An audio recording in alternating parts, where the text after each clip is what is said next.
Everybody has a story to tell, and when it comes to the Whittaker family, that story has been pulled in so many directions that people don't even realize what they're arguing about anymore. Some are arguing law. Some are arguing morality. Some are arguing timelines. And some are arguing personalities. But underneath all of it is a much simpler question that keeps getting dodged. Who actually exploited this family? Because somewhere along the way the focus shifted almost entirely to Eric. Eric said this. Eric did that. Eric wasn't arrested. Eric is still free. Eric broke up the family. And while there are valid questions about Eric's behavior, something important happened in the noise. Patrick Rohr's role got minimized, blurred, softened, or excused entirely by people who once believed in him. And that's not an accident. Patrick didn't just stumble into this situation. He wasn't dragged along helplessly.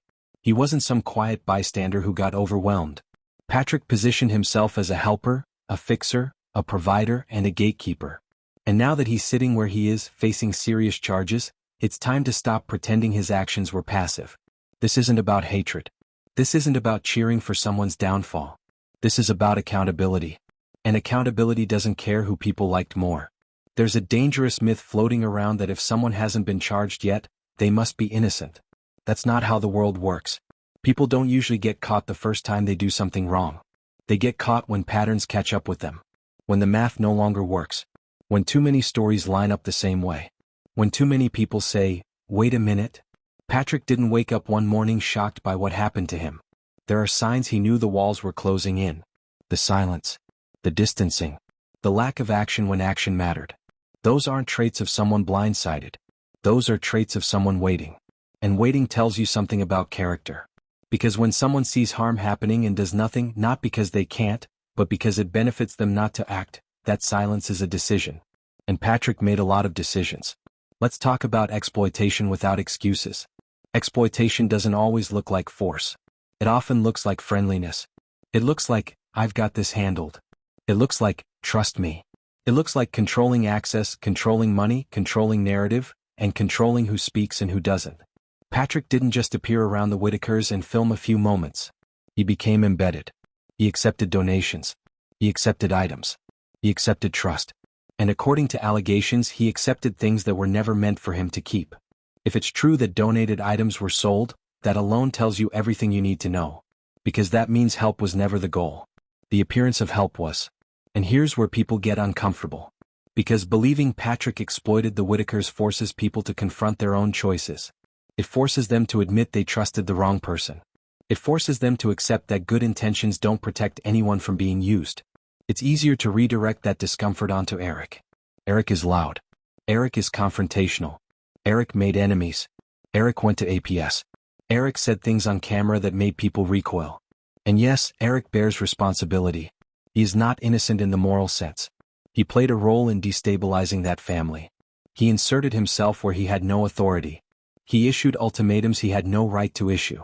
He treated fragile adults like problems to be solved instead of people to be protected. But here's the difference that keeps getting ignored. Eric's actions were visible. Patrick's were hidden. Eric talked too much. Patrick talked just enough. Eric created chaos openly. Patrick benefited quietly. That matters. Because when the dust settled, it wasn't Eric who was charged with multiple felony counts tied to financial exploitation. It wasn't Eric who was accused of funneling donations through personal channels. It wasn't Eric who allegedly kept money that was meant for incapacitated people. Patrick didn't just stand near exploitation. He profited from proximity to it. And that's why the argument that Eric hasn't been arrested misses the point entirely. Responsibility doesn't start and end with handcuffs. Sometimes it starts with money. Sometimes it starts with silence. Sometimes it starts with watching something wrong happen and choosing not to stop it because stopping it would interrupt your own benefit. Patrick had choices. He could have insisted all donations go through one transparent platform. He could have refused personal payment handles. He could have handed money directly to the family or ensured third-party oversight. He could have stepped back when things became unstable. He didn't. And people need to ask why. Why didn't he set up a single GoFundMe where everything was traceable? Why were there multiple apps, multiple payment methods, multiple streams? Why were donors confused about where their money went? Why didn't the family ever seem financially improved despite all the attention? Those questions don't disappear just because another person behaved badly too. And this is where the conversation has to mature. More than one person can be responsible. More than one person can cause harm. More than one person can exploit a situation differently. Eric may have fractured the family emotionally and structurally. Patrick, according to allegations, exploited them financially. Those are not competing truths. They are connected ones. The most disturbing part isn't even the money. It's the precedent. When exploitation happens under the banner of help, it poisons the ground for anyone who actually needs assistance later. People become suspicious. Donors pull back. Real need gets ignored because someone else already burned that bridge. That damage lasts longer than any arrest. And here's something people don't want to admit. If Patrick truly cared about the Whittakers, the moment he sensed wrongdoing, instability, or legal risk, he would have protected them, not himself. He would have stepped away from control, not tightened it. He would have demanded transparency, not avoided it. Instead, the family ended up split. The house unfinished. The money gone. The trust shattered. And now the story people are left arguing about isn't how to help the Whittakers, it's who to blame. That tells you everything. Because when help is real, the story ends with stability. When help is exploitation, the story ends with chaos and courtrooms. This isn't about piling on Patrick. This is about finally saying the quiet part out loud. He wasn't just adjacent to harm. He was positioned in a way that allowed harm to flow through him. And whether people liked him, believed in him, or once defended him doesn't change that. One of the reasons Patrick's role stayed blurred for so long is because blame has a habit of traveling toward the loudest person in the room. Eric was loud. Eric argued. Eric inserted himself into conversations that weren't his. Eric made threats, ultimatums, and public claims that immediately set people on edge. And when chaos erupts, people instinctively point to the person making the most noise. Patrick benefited from that. While Eric was drawing heat, Patrick was positioning himself as the reasonable one. The calmer one. The one who just wanted to help.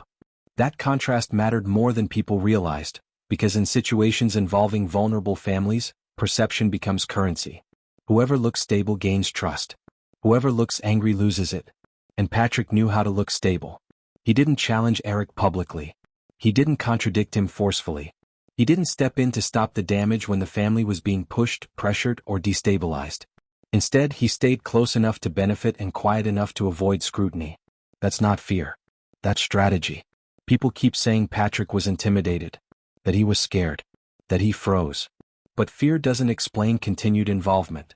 Fear doesn't explain accepting donations. Fear doesn't explain holding on to items that weren't yours. Fear doesn't explain silence when the family was unraveling. Fear makes people retreat. Patrick didn't retreat. He stayed. And staying means choosing. Another reason Patrick avoided early accountability is because exploitation doesn't match people's mental image of a villain. When people imagine someone exploiting a vulnerable family, they picture cruelty, aggression, or obvious abuse. They don't picture friendliness, jokes, or someone who appears generous on camera. But exploitation rarely announces itself. It hides behind access. Patrick had access. Access to the family. Access to donors. Access to the narrative. Access to money streams that weren't visible to the public. And access is power, especially when the people you're surrounding don't understand how systems, contracts, or fundraising work. That's why this case feels so unsettling to people who once supported him. It forces them to confront the idea that harm doesn't always come from the person everyone dislikes.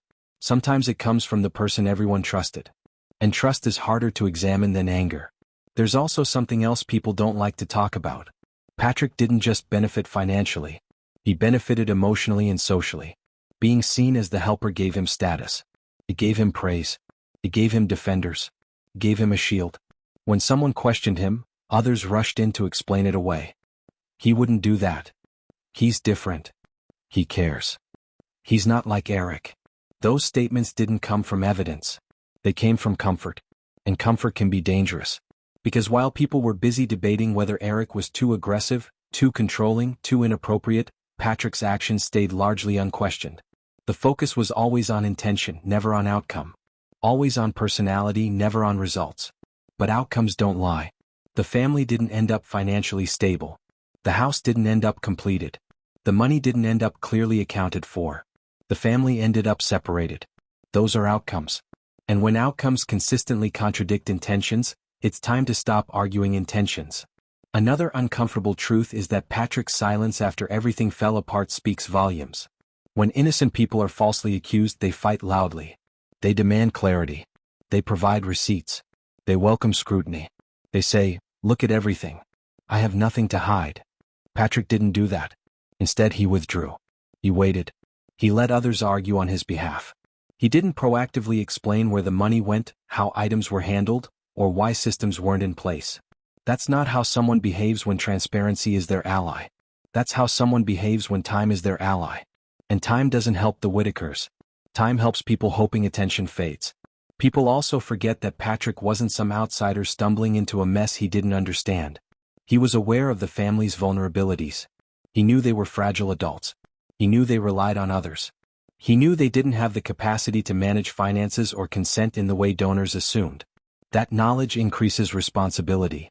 It doesn't excuse mistakes. If anything, it makes alleged exploitation worse.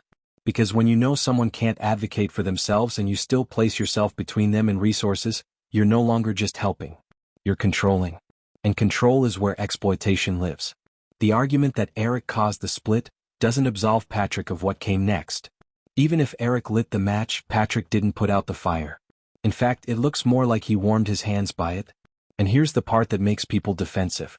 Supporting Patrick once doesn't make anyone stupid. It makes them human. People want to believe that help exists. People want to believe that good intentions lead to good outcomes. People want to believe that compassion is safe. But exploitation thrives on that hope. And the only way to honor the Whittakers now is to stop protecting the people who benefited from their suffering just because admitting the truth feels uncomfortable. Patrick didn't have to be the loudest to be the most damaging. He just had to be positioned correctly. This isn't about piling blame where it doesn't belong. It's about putting blame where it was avoided. Eric disrupted. Patrick exploited. Those two truths can exist at the same time. And if people want to argue innocence, they should argue with evidence, not loyalty. Receipts, records, transparent accounting, documented transfers to the family. That's what clears a name. Not silence. Not deflection. Not pointing at someone else. Because at the end of all this, the Whittakers are still the ones living with the consequences. They didn't gain stability. They didn't gain protection. They didn't gain peace. They lost each other. And while the internet debates personalities, they're paying the price. What happened to the Whittaker family didn't happen in isolation. That's the part people struggle with because it means this isn't just about one bad actor or one bad decision. It's about a pattern that keeps repeating online, especially when vulnerability meets visibility. And once you recognize that pattern, Patrick's role stops looking confusing and starts looking familiar. This is how it usually begins. A vulnerable family exists quietly, unseen, unsupported, and overwhelmed. Their struggles are real, long-standing, and structural. Poverty, disability, isolation, lack of services. None of it is new. Then someone with access to the internet steps in and reframes that suffering as a story. Not a case file. Not a social services issue. A story. Stories attract attention. Attention attracts money. And money without guardrails attracts the wrong kind of people. The internet rewards urgency. It rewards emotional reaction. It rewards outrage, shock, pity, and savior narratives. What it does not reward is slow, boring, accountable help. No one goes viral by filing paperwork, coordinating licensed care, or setting up a fiduciary. But you can go viral by filming someone's worst moments and telling people they can help right now. That's the environment Patrick stepped into. And instead of stopping it, he leaned into it. People often ask why the Whittakers didn't benefit more if so much attention and money were involved. That question misunderstands how exploitation works. Exploitation doesn't require stealing everything. It only requires controlling enough that the person being helped never gains independence, clarity, or power. Keeping people dependent is profitable. If the family had been stabilized properly, if money had gone through transparent systems, if professionals had been involved early, the content would have stopped. The emergency would have ended. And so would the attention. That's why so many online helpers unconsciously resist real solutions. They don't say it out loud, but resolution is bad for engagement. Patrick's alleged behavior fits that model uncomfortably well. He didn't create systems that would outlast him. He didn't create structures the family could control themselves. He inserted himself as the middleman. And middlemen benefit from confusion. Think about it. If everything had gone through one transparent platform with public accounting and third-party oversight, how much power would Patrick have had? Very little. He would have been replaceable. He would have been unnecessary. But when donations go through personal accounts, personal mailing addresses, private arrangements, the helper becomes indispensable. You can't question them without threatening the whole operation. And anyone who does gets framed as hurting the family. That's how accountability gets flipped into cruelty. Another reason this pattern keeps repeating is because audiences are trained to pick sides instead of asking systems-level questions. People argued endlessly about whether Eric was good or bad, loud or manipulative, helpful or destructive. That argument soaked up all the oxygen. Meanwhile, almost no one was asking basic structural questions. Where is the money being held? Who controls it? Who audits it? What happens if this person disappears tomorrow? Those questions aren't exciting, but they're everything. And Patrick was never forced to answer them publicly. This isn't because viewers were stupid. It's because the internet conditions people to react emotionally first and investigate later. By the time doubts surface, loyalty has already formed. People don't want to admit they may have been wrong, especially when their intentions were good. That's where cognitive dissonance sets in. If I supported him and he's bad, what does that say about me? So instead people say, he meant well, or he was manipulated, or at least he tried. Those statements protect the supporter's identity more than they protect the family. But intention doesn't cancel impact. Another uncomfortable layer here is that exploitation often doesn't feel like exploitation while it's happening. It feels like urgency. It feels like chaos. It feels like, we're just trying to do something before it's too late. That emotional pressure makes people bypass safeguards they would otherwise insist on. Patrick operated inside that urgency. And when urgency meets vulnerable adults, consent becomes murky. The Whittakers weren't equipped to understand contracts, fundraising mechanics, or the long-term consequences of allowing outsiders to control narratives and resources. That doesn't make them weak. It makes them human in a system that failed them long before cameras arrived. Which brings us to the most painful truth in this part of the story. The state didn't step in because the internet helped too much.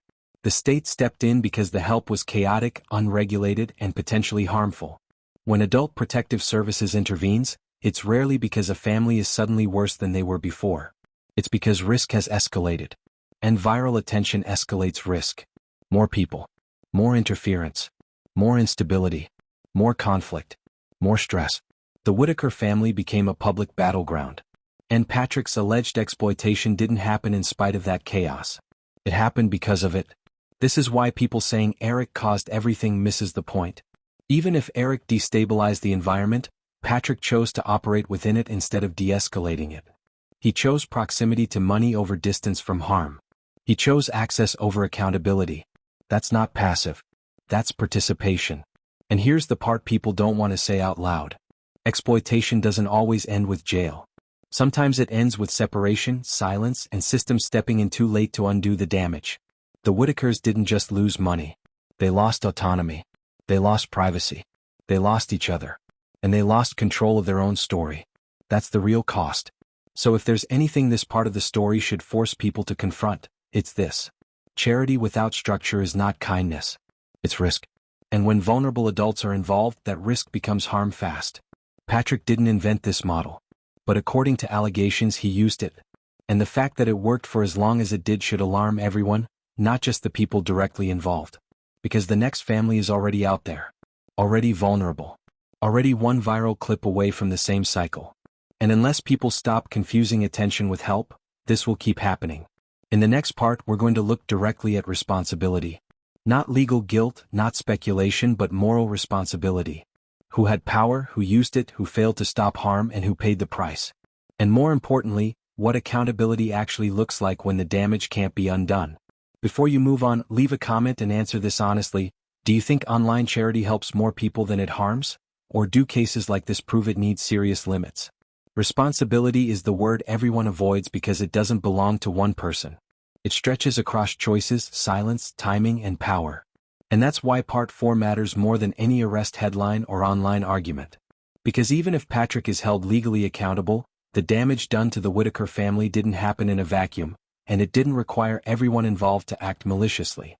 It only required enough people to look away at the wrong moments. Let's strip this down to the uncomfortable basics. Responsibility begins where power exists. Patrick had power. Not because he was smarter or stronger, but because he controlled access. Access to money. Access to donors. Access to the narrative. When someone becomes the gatekeeper between a vulnerable family and the outside world, they inherit responsibility whether they want it or not. You don't get the benefits without the burden. The moment Patrick accepted donations meant for the Whittakers, his role changed. He wasn't a helper anymore. He was a steward. That comes with obligations: clear accounting, separation of personal and donated funds, transparency, and most importantly, safeguards to ensure the family benefits first, not last. According to allegations, those safeguards weren't there. But responsibility doesn't stop with the person holding the money. It extends to the people who allowed that structure to continue unchecked. Here's where things get complicated and where a lot of people get defensive. Audiences have responsibility too. Not legal responsibility, but moral responsibility. When viewers reward content that blurs ethical lines, they reinforce the behavior. When they dismiss legitimate questions as hate or jealousy, they silence accountability. When they say, "At least someone is helping," they lower the bar to the floor. Good intentions don't cancel harmful outcomes. The Whittakers weren't harmed because people cared. They were harmed because care became chaotic, emotional, and unregulated. Because viewers were encouraged to feel rather than to verify. Because urgency replaced scrutiny. And because asking hard questions was treated like betrayal. Another layer of responsibility lies with the platform culture itself. Social media doesn't just host content, it shapes behavior. It rewards escalation. It punishes nuance. It amplifies extremes. A calm explanation of fiduciary oversight will never outperform a tearful video promising immediate rescue. So helpers learn quickly, drama pays, order doesn't. That doesn't excuse behavior, but it explains why exploitation keeps reappearing. People learn what works even when what works is harmful. Now let's talk about Eric, not to relitigate every action, but to clarify why responsibility isn't a competition. It is possible for Patrick to exploit and for Eric to destabilize. Those realities can coexist. The need to declare one worse often distracts from the fact that both contributed to a system that failed the family. Eric's repeated involvement with adult protective services matters. Not because calling APS is inherently wrong, but because of context.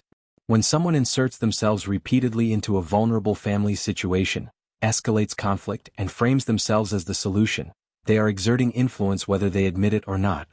Influence creates responsibility. Eric didn't need criminal intent to cause harm. He only needed to act without authority, without professional boundaries, and without regard for long-term consequences. Patrick, on the other hand, didn't need to cause the initial chaos. He benefited from it. That's why focusing solely on who started what is a dead end. Harm doesn't require a single villain.